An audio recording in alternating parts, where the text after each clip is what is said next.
Party के दो बड़े नेताओं ने बाकायदा प्रेस कॉन्फ्रेंस करके प्रधानमंत्री जी की डिग्रियां दिखाई। तब जाकर विपक्षियों का मुंह बंद हुआ कि हमारे प्रधानमंत्री ने न सिर्फ एमए कर रखा बल्कि बीए भी कर रखा। अभी डॉक्टर कुमार विश्वास कह रहे थे कि मैं जिस कॉलेज में पढ़ाता था, आदरणीय कमलनाथ जी उसके चेयरमैन थे।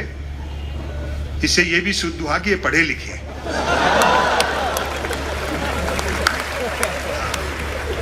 और मुझे अच्छा नहीं लगता जब विपक्ष के लोग एक आदमी को इतना टारगेट करते हैं। आपने प्रधानमंत्री जी की डिग्रियों पे सवाल उठाए, ये कोई अच्छी बात नहीं। भाई जब सैटेलाइट लॉन्च होकर के अपनी कक्षा में स्थापित हो गया, धरती के चक्कर काट रहा है, फिर क्यों डिजाइन पे बहस कर रहा है?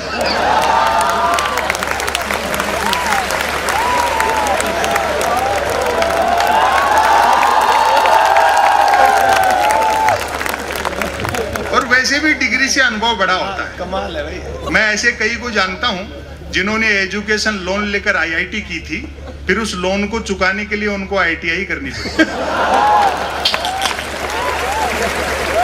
हालांकि बाद में पार्टी के दो बड़े नेताओं ने बाकायदा प्रेस कॉन्फ्रेंस करके प्रधानमंत्री जी की डिग्रियां दिखाई। तब जाकर विपक्षियों का मुंह बंद हुआ कि हमारे प्रधानमंत्री ने न सिर्फ एमए कर रखा बल्कि बीए भी कर रखा। और आज ये डॉक्टर कुमार विश्वास होटल में पूछ रहे थे, बोले क्यों भाई जी, जब प्रधानमंत्री इतने पढ़े लिखे हैं तो मैट्रिक भी करी रखी होगी।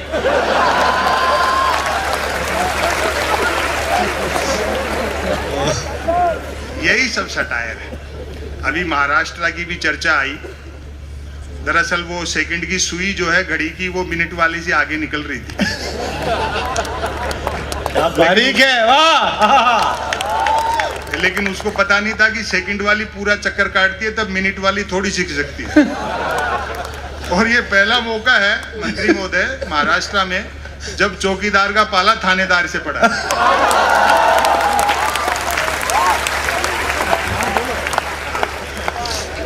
सत्ताएं आएंगी जाएंगी, मोहब्बत रहनी चाहिए, देश रहना चाहिए। पाकिस्तान, चाइना, इन सब विषयों पे तो कर्नल साहब बोलेंगे, क्योंकि तो आमने सामने चेहरे से चेहरा मिला करके, आंखें से आंखें मिला करके लड़े हैं। मेरे लिए ये व्यंग के विषय नहीं है। भाई उस पाकिस्तान पर क्या लिखना, उसकी जितनी आबादी है उतने तो अपने 24 घंटे फ्री वाईफाई के चक्कर में 4G टावरों के नीचे बैठे रहते हैं। और चाइना से भी युद्ध हुआ तो इस बार आर पार की होगी, 62 वाला हिंदुस्तान नहीं है। हम जीतेंगे और उस खुशी में फिर चाइनीज पटाखे फोड़ेंगे। वातावरण में अजीब सा तनाव। विकास का एजेंडा कह करके आए थे, कुर्सी मिलते एजेंडे के विकास में लग गए। और सवाल खड़े करो तो जूता निकालते। कई तो भक्त इतने गुस्से में रहते हैं कि जिसको पीटने दौड़ते हैं उससे आगे निकल जाते हैं।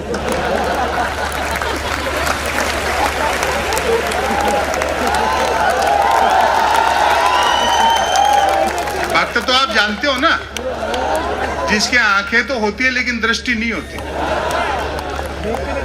वो अंध भक्ति में इतना डूबा रहता है कि हर पत्थर को देवता मानता है। वो एक भक्त तो माइल स्टोन को देवता समझ करके नारियल चढ़ा रहा था। तो किसी ने उसको समझाया, बोले भाई अकल से काम ले, जो कि नहीं थी। बोले जिसको तुम देवता समझ रहे हो वो माइल स्टोन है, वो अंध भक्ति में डूबा था। बोले नहीं, ये साक्षात देवता है। देखो इसने यहीं से बता दिया है कि दिल्ली 250 किलोमीटर।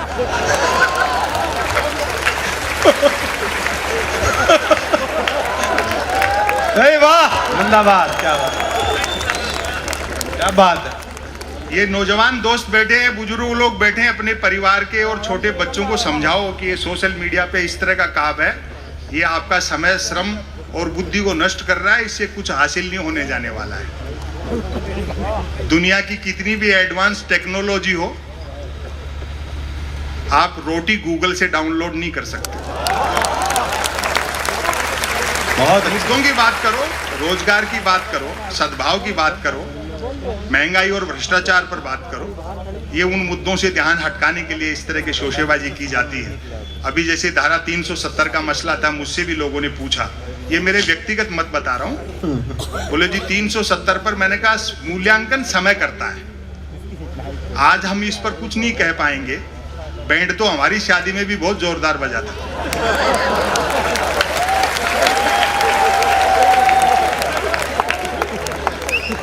अभी एनआरसी का मसला है।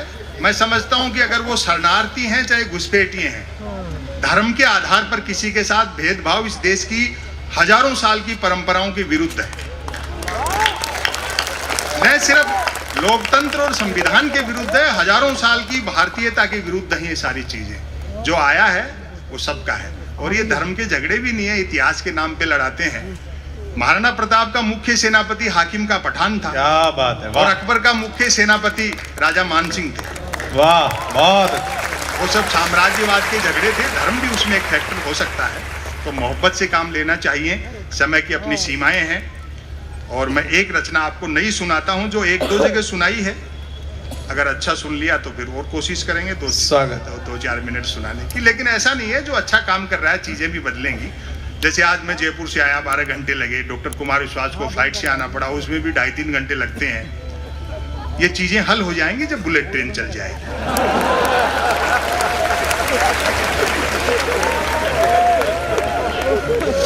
और हम तो सुनते हैं कि बुलेट ट्रेन का किराया भी कम होगा और वो सवारियां लेने भी घर घर जाएगी।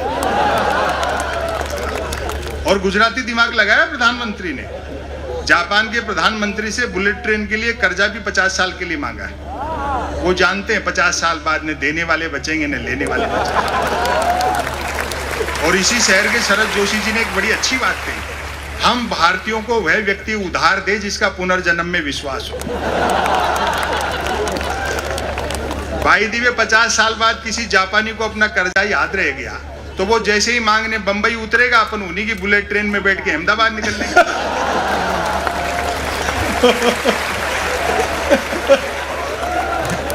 और अगले ने साफ कह दिया है शिंजो आबे को कि भैया कोई सवारियां नहीं बिठानी है, ये चुनावी रेल है, इसलिए फटाफट चला, भले पटरी वटरी बाद में बिछाते रहना। दरअसल ये लोग चढ़ना हिमालय पर चाहते हैं लेकिन मुंह हिंद महासागर की तरफ। 2015 में आए थे शिंजो आबे, तो मोदी जी ने बुलेट ट्रेन के समझौते पे हस्ताक्षर किए दिल्ली में, और अगले दिन शिंजो आबे को बनारस ले जाकर के 3 घंटे तक गंगा आरती दिखाई। और भरपूर समर्थन करना, व्यंग तक पहुंच जाओ तो 3 घंटे तक गंगा आरती देखने के बाद शिंजो आबे बोले, मोदी जी जब आप लोगों के पास इतनी फुर्सत है तो काहे को बुलेट ट्रेन चला रहे?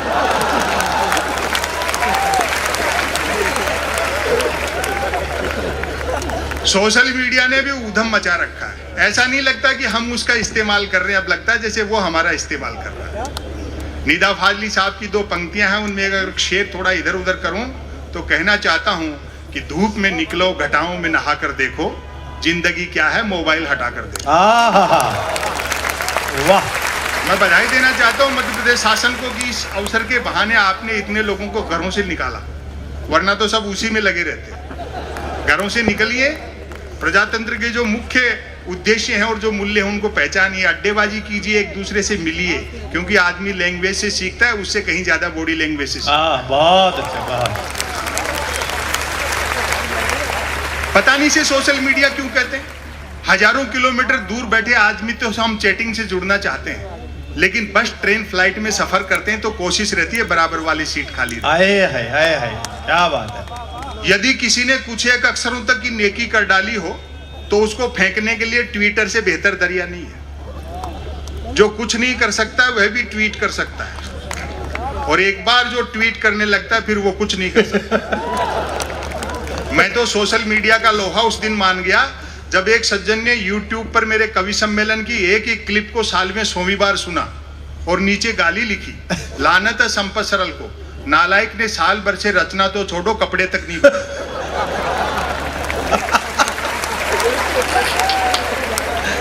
टेक्नोलॉजी से फॉर्मेट बदला है, पाखंड वही है।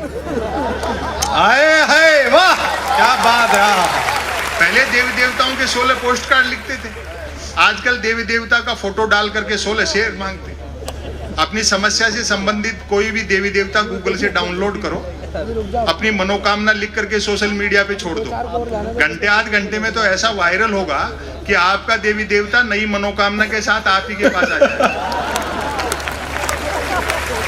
और एक आ गई है सेल्फी, क्या आत्ममुग्धता का दौर है साहब। कैमरे का फ्रेम दिखते आदमी जिराफ हो जाता है। मैं तो देखता हूं कई महिलाएं हर 10, 15, 20 मिनट में अपनी सेल्फी ले लेकर के सोशल मीडिया पे अपलोड करती रहती हैं। आपको सच बताऊं, उन सुंदरियों के चेहरे देखकर मेरे मन में वही भाव आते हैं जो कभी दर्पण में पद्मनी का चेहरा देख करके अलाउद्दीन खिलजी के आए होंगे। और अब आपकी तालियां उठेंगी, कितने धोखे का संसार है। वही सुंदरियां मुझे आमने सामने साक्षात मिल गई, बड़ा धोखा हुआ। जिनको पद्मनी समझता रहा वो तो खुद अलाउद्दीन खिलजी निकले।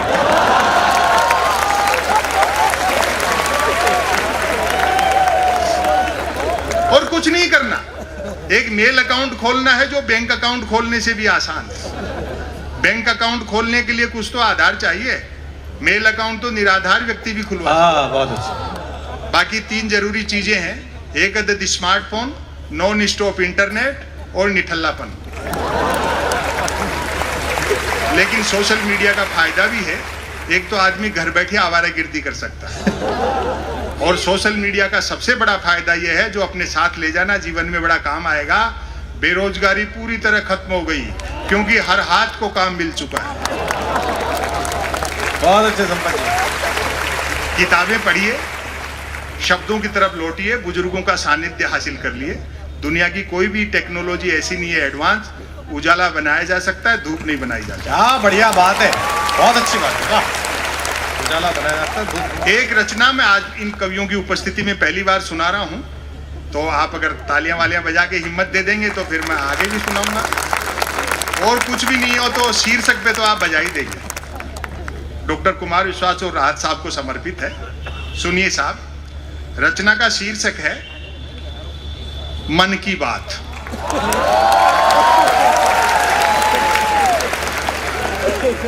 इसी शहर के शरद जोशी जी थे, वो प्रोज पढ़ते थे अंग्रेजी में, हिंदी में जिसको गद्य कहते हैं, उर्दू में नस्र कहते हैं।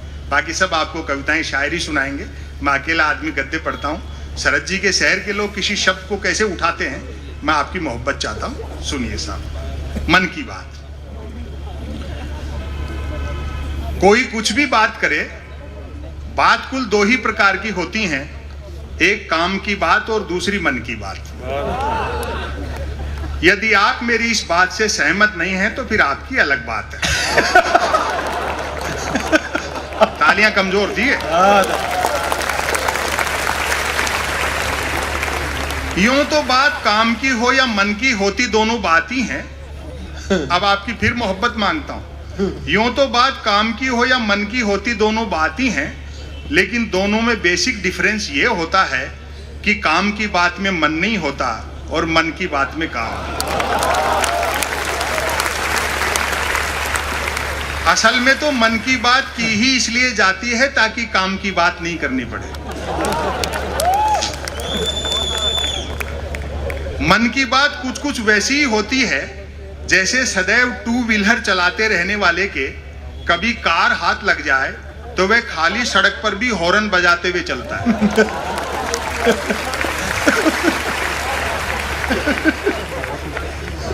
मन की बात एक तरफा होती है, जैसे देवता वगैरह मूड आने पर आकाशवाणी कर दिया करते थे। अब फिर आपकी व्यंग पर नजर जाए।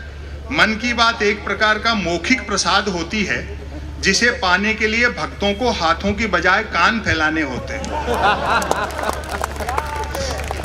मन की बात के साथ विषय का लफड़ा नहीं होता। अच्छा। यानी मन की बात बिना विषय की होती है क्योंकि वह मन की बात होती है। यदि भूले भटके मन की बात विषयांतर होकर भटक कर किसी विषय पर आ भी जाए तो कोई माई का लाल अंत तक नहीं पकड़ सकता कि मन की बात आखिर हो किस विषय पर रही है। काम की बात अपने काम से काम रखती है, जबकि मन की बात का प्रचार करना पड़ता है कि फला तारीख को इतने बजकर इतने मिनट पर मन की बात होगी। पता लगते ही मन की बात को ही काम की बात मानने वाले उछल पड़ते हैं। वाह, मजा आ गया, फला तारीख को इतने बजकर इतने मिनट पर काम की बात होगी। काम की बात सुनी न जाए तो अच्छी खासी काम की बात भी मन की बात होकर रह जाती है, जबकि मन की बात को सुनने वाले मिल जाएं तो बात कोरी मन की बात होने के बावजूद बड़े काम की बात बन जाती है। अच्छा है, अच्छा है। अब ध्यान से सुनना। हाँ, वैसे सुनने वाले न मिले तो मन की बात दीवारों से भी की जा सकती है, क्योंकि मन की बात करने वाले ने सुन रखा होता है कि दीवारों के भी कान होते हैं। अच्छा है, अच्छा है। क्या मुहावरा और है अब मैं जो व्यंग कह रहा हूं, एक भी हाथ खामोश न रहे, क्योंकि दीवारों भी कई कान होते हैं, बल्कि वह तो यह तक मानकर चलता है कि जिनके कान होते हैं वे दीवार ही होते हैं। अच्छा है। मन की बात अक्सर शुरू यहां से होती है, भाइयों और बहनों। बस इतना सुनते ही मन की बात के मुरीद भाई बहन सांस रोककर मन की बात ऐसे सुनने लगते हैं मानो सुनने के लिए जिंदगी में अब सिर्फ यही काम की बात बची है। काम की बात करने से बचने की एकमात्र तरकीब है कि तुरंत मन की बात शुरू कर दी जाए। ये अलग बात है कि लगातार मन की बात करते रहने वाले से फिर लोग उम्मीद भी नहीं रखते कि वह जिंदगी में कभी कोई काम की बात भी करेगा। मन की बात अक्सर ज्ञान सिखाने जैसी होती है। समापन की ओर बढ़ता हूं। हाँ, मन की बात अक्सर ज्ञान सिखाने जैसी होती है, जैसे रतन नल पर चल, रतन झटपट चल, रतन झटपट नल पर चल। ऐसी मजेदार मन की बात का नतीजा भी मजेदार निकलता है। सुनने वाले प्रेरित हो खुद को रतन मानकर उठते हैं, मटका बाल्टी उठाते हैं और न सिर्फ नल की ओर चलते हैं बल्कि नल की ओर झटपट चलते हैं। और अब आपकी तालियां उठेंगी, मेरा दावा है आप रोक नहीं पाओगे। तुरंत नल की ओर चलते हैं बल्कि नल की ओर झटपट चलते हैं। वहां पहुंचकर माथा पीटते हैं कि हाय, नल से तो पानी नहीं हवा निकल रही है, अर्थात नल तो कमबख्त खुद मन की बात कर रहा है।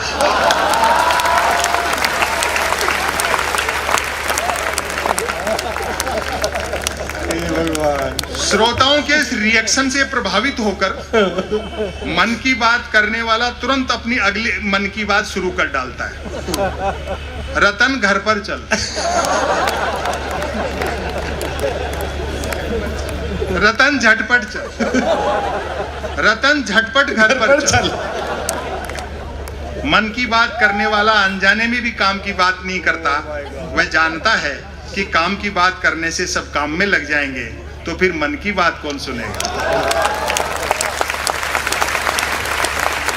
अब मैं इस लेख का समापन कर रहा हूं। समापन पर तालियां बजा देना, वरना इसी को फिर शुरू कर सकता हूं। क्योंकि मन की बात का कोई भरोसा नहीं है कब शुरू हो जाए। बड़ी मोहब्बत दी। अतः अंत में मैं फिर दोहराना चाहूंगा कि कोई कुछ भी बात करे, बात कुल दो ही प्रकार की होती हैं, एक काम की बात और दूसरी मन की बात। यदि आप मेरी इस बात से सहमत नहीं है तो फिर आपकी अलग बात है।